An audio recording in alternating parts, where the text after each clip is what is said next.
Jean-François Dino, directeur de la stratégie et de l'accélérateur VIA-ID.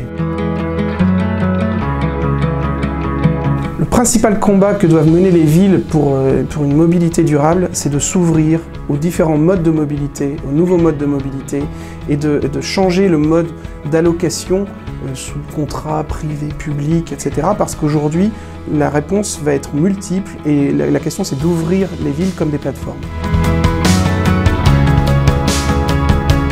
Les initiatives européennes qui peuvent nous inspirer, il y en a de plusieurs sortes et elles se répartissent géographiquement selon les pressions sur les villes.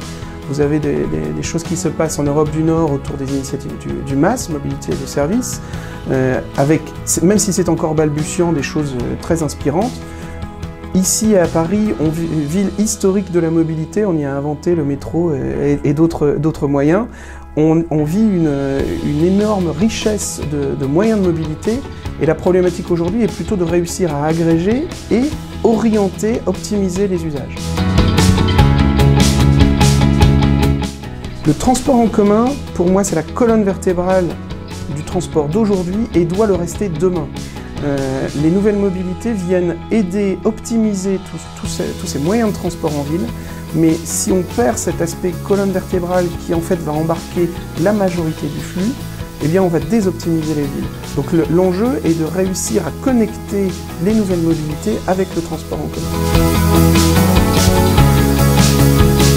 Le véhicule autonome pourra avoir un impact positif sur nos villes s'il s'adapte à ses usages. Il ne s'agit surtout pas de remplacer un véhicule personnel par un autre véhicule personnel autonome. On ne va rien changer au paradigme de la mobilité et de la congestion des villes si on fait ça. L'enjeu est d'avoir demain un véhicule autonome partagé, un véhicule autonome capacitif avec de multiples passagers. Ça pourra aussi être des véhicules autonomes personnels pour faire mon premier kilomètre ou mon dernier kilomètre, mais surtout cette notion de partage et de variabilité de la capacité. Une petite annonce, c'est qu'aujourd'hui, 12 juin, on lance notre appel à projet, nouvel appel à projet pour l'incubateur VIA-ID. Donc porteur de projets de nouvelle mobilité, vous travaillez sur des problématiques d'agrégation, de paiement, de mobility as a service, autour du parking, autour des nouvelles énergies de mobilité. Connectez-vous sur viaid.com et postulez à notre nouvel appel à projet.